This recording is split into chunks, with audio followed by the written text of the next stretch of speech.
Again, bunch of these were delivered with all the pump stations. So you guys should be able to get your hands on these from Pioneer. If not, we have an overstock of them. We can definitely make sure you get them. This height here, about a 5 to 6 foot length, is about perfect. They make extensions for them, so when you go to some of the deeper ones, you may want those extensions. The extension is really easy. There's a pin here in the bottom. Still the same. There's a little pin that goes through a hole here. And you loosen that out, you stick the other one in, it's got a hole in it, you put the pin back in. I cheat, that's why mine isn't there. I actually took the pin off of my hitch, put it in there, put the pin on, because I don't keep them together that long, and those threads sometimes get bogged up, so I just have like a little cotter pin I use. I just got to remember to put it back in my hitch before I throw it away. These serve multiple purposes. One, if something was in the bottom of the tank, you can fish it out, but this actually actuates the flag assembly, and then there's a lock mechanism on the top of the pump that we use this thing. So the first thing I'm going to do is I'm going to disengage the pump lock mechanism, which on these pumps, every one's going to be the same. You have a single bolt right here in the top middle of the pump. This is your official extraction rope here. Right there? Yep, right in the middle. This little lock mechanism right there in the middle, you got a red tag, black indicator. Green is good to go, red is locked in. So it's about a third of a turn. Even if those weren't there, let me loosen right and tight. If I put this on here, even if I couldn't see it, and I go left, when it stops to the left, it's good. If it's to the right, it's locked in. So we just unlock it. It's a third. And I'm going to take this end.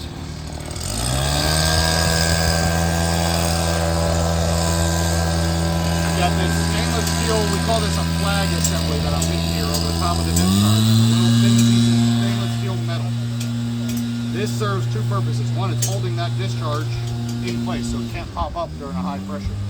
The other thing it is it actuates a ball valve that sits down in here, so I don't get any back pressure. You guys have check valves and all that good kind of stuff, but you never know. There is a hole in the top. If you're standing on our side, it's your top left. If you're standing on the other side, it's your top right. There's a hole in the corner. So right now I'm in that hole. I can't go anywhere. But by getting in there, I can actually, watch your face for a second. I can hit this off the side just to kind of kick it a little bit. So just like any other ball valve, perpendicular to the pipe closed, parallel open. So that's now closed, and this is disengaged. So now I can pull this pump. So how heavy is the pump? 108 pounds. So the first thing I do is I want to get my plug system out of the way. I always leave this plugged in when I'm pulling the pump because right now this is me with 6 feet rating. If this is flooded or I get any water, it drops back in the tank, it's going to be fine. So I unplug it, and now I have the possibility of electrical and water coming together. I don't like that. Leave this out of the way here. If you want, you can get creative. Put something on top of it and don't hold it. I'm pulling these by hand, so normally at this point I would already have like rubber gloves on. None of these things are operational, so this is just water. But I am going to put on, I don't even do this over my rubber gloves, just something a little better for pulling. But if you're only pulling one pump, it's not that bad. When you're on pump number 8 of the day, your hands start to get a little out.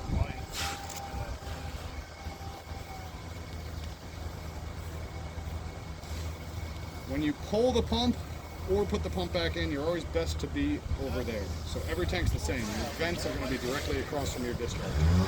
The reason why is if I pull this pump here, as soon as that pump starts to come up, it might hit that same flag assembly that I just closed. It's going to pop it open. Now again, I have a check valve there, but I don't like putting my faith in check valves any more than anything else. I've been sprayed in the face enough times with raw sewage. I like to stand on that side. So I come over here.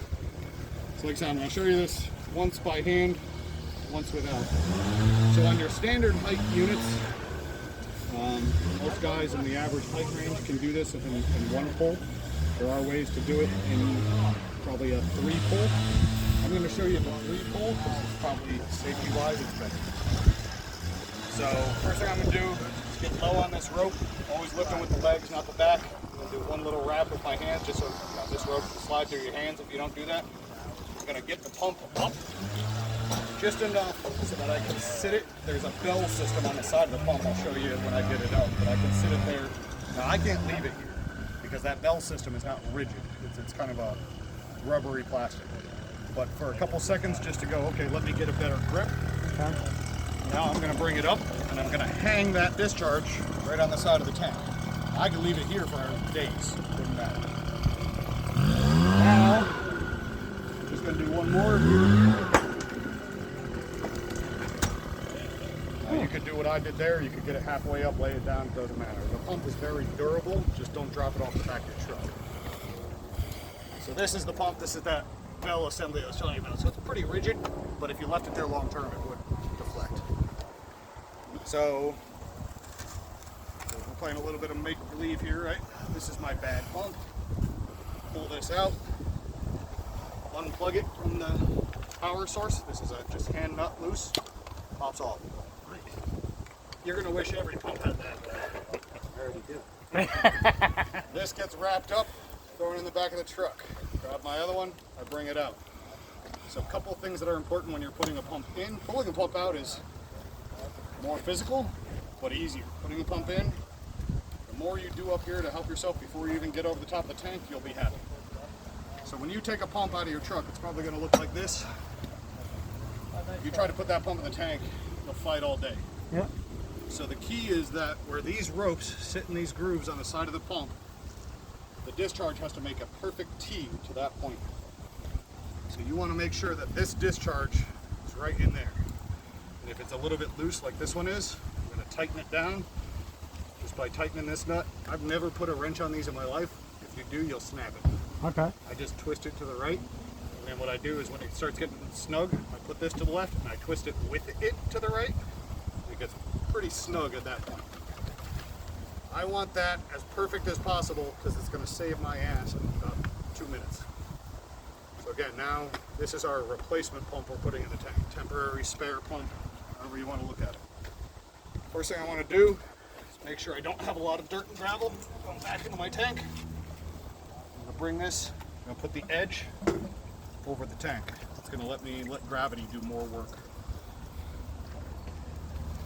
This next part is more preference, but trust me, it's worth it. I like to have my cable behind my ropes. The reason is the cable comes in here, the ropes are in the middle, the discharge is on that side. If I keep them that way, it just makes it a lot easier the next time someone comes out. If that was packed with rags and you had to clean that pump out, Yeah. you take those bolts off that black ring and you pop that black ring out? The pump, you mean? Yeah, yeah. You could, yeah. Yeah. So you could just reach up in there and grab whatever. And if you If you can't, look in that bottom, that's that macerator inlet. Yeah, yeah. Everything gets ground around the outside. Yep. But I could train you how to take every component of this pump apart. But yes, so you would take a 5/16 nut driver. take that black thing 4 off. bolts that hold that black piece on, you take that off. Next you have the shredder ring, Yep. that is the outside macerator. That's kind of more just a press fit. So if you hold that with your hand and tap it with a little hammer or even a channel lock, it'll pop right off. Then you're to the actual cutter wheel. That cutter wheel spins counterclockwise. So you can actually just knock it loose, it's threaded on. Yep. You can take that off, and then you could actually get up to the actual inlet port of the pump where you could pull anything out. If it's beyond there, there's next levels of how you can take it off.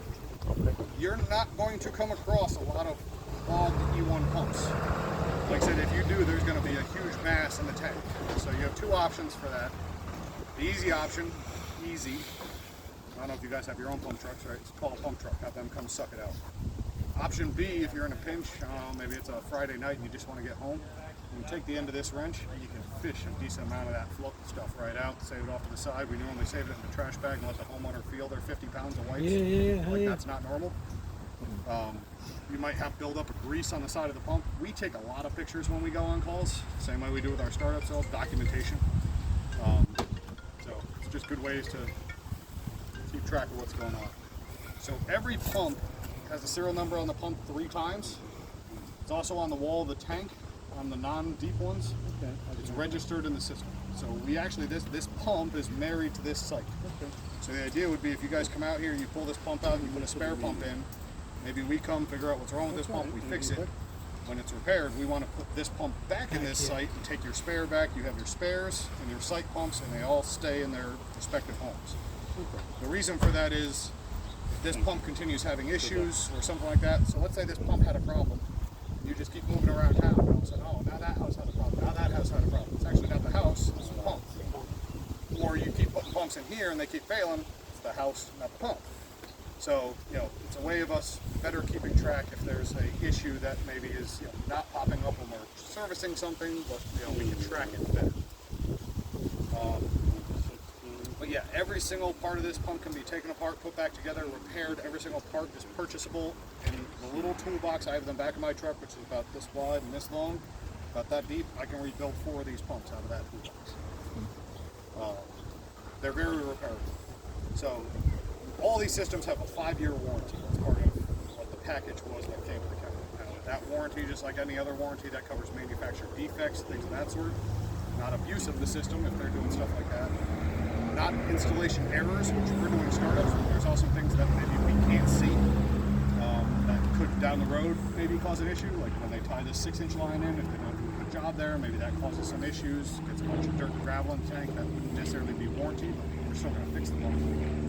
But if there's anything that goes wrong in the switches, the controls of the pump, something like that, that's all 100% covered under warranty. So my guess is, at least for that 5 years, you guys are going to pull these pumps out. We're going to repair them, most likely under warranty, bring them back. After that 5 years, I guess 4.5 years from now, might be the conversation of, after that, are you guys going to want to do those repairs, or are you going to want to keep that same process where we fix the pumps for you, but now it's at a billable rate? I can rebuild one of these pumps in under 2 hours, so it's not a lot of labor. It's just, you know, years of experience. So I'm now going to put my new pump back in. Take this. These, they cannot go together incorrectly. You have a little notch there, a little male side there. They have to be lined up properly to go together. Snug that down. I always make sure these are tight, just out of habit. Those are watertight too? This is NEMA 6P rated, which I believe the official for that means it can go underwater for like 30 feet for like 3 days and it's still watertight. It's a double O-ring radial seal inside here. So it's a very good watertight system. Once I have that connected, and again, I always do that before I put the pump in, so if it does happen to go into the tank, it's protected. I'm going to come over here. At this point, it's really wherever I'm comfortable grabbing these ropes, but I want to make sure that when I tip this forward, I can control it with gravity. It is very important that these ropes are in these grooves. If you have something like that, you will never be able to get this pump locked into the tank. So like I said, the things you do here make things better there. The other thing I'm going to do when I put this in is I'm going to hang it on the top again with the candy cane, and then I can double check all of that stuff.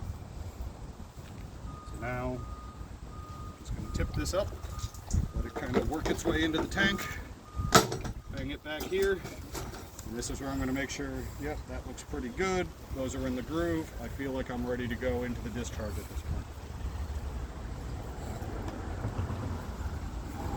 So again, I'm just going to get a little bit low, but I'm going to let this is why these gloves are really good, because I'm going to let this slide through my hands. Mm-hmm. The deeper the tank, the more rope burn. You don't have good gloves. So I just let this slide down, kind of working its way in the whole way. And I kind of got to get this discharge. Just myself on the back here. There we go. And then you can see where those 2 ropes sit in those little grooves on the side. If all of that is correct, the pump will kind of just sit itself right in. Just give it a little wiggle so that the weight can do its thing. So now at this point, I think I'm in, I'm pretty close. What I do is I take this tank wrench again. I'm actually going to push on the back of the discharge, just to make sure it's down all the way.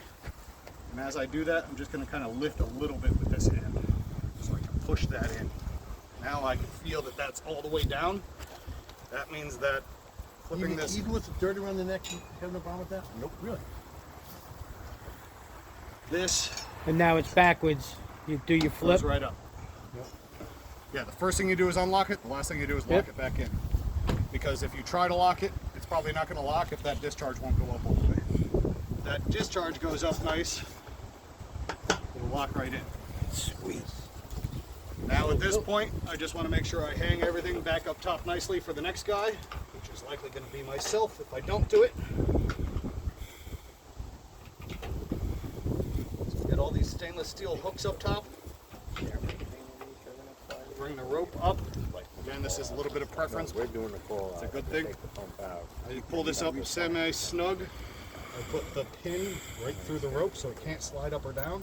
I take this excess and I let it keep dropping in until I get to the top. And I hook it again. When I come here, everyone we do the startup on, this is how you're going to find it. If you guys leave it this way for the next person, you'll all be very happy because you know exactly what you're getting into. That is swapping a pump.